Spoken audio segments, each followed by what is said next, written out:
నేను కొత్త బండ్లు కొనను, ఖర్చు పెట్టానని చెప్పిన. మీకు తెలవాల్సింది ఏంటంటే 22 ల్యాండ్ క్రూజర్లు కొని కొత్తవి దాచిపెట్టారు. నేను సీఎం అయినాక 10 రోజుల వరకు నాకే తెలియదు.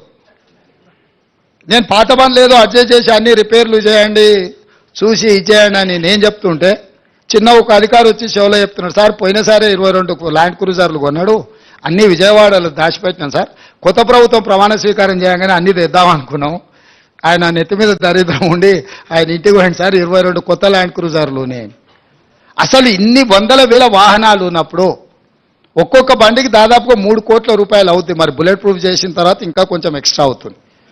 22 కొత్త ల్యాండ్ క్రూజర్లు చెప్పా పెట్టకుండా కొని దాచిపెట్టిన కేసీఆర్ మూడోసారి కూడా వస్తాడు. అన్ని అందరూ 22 అంటే ఆయనకు, ఆయన వంది మాగతులకు అందరికీ ఉండడానికి.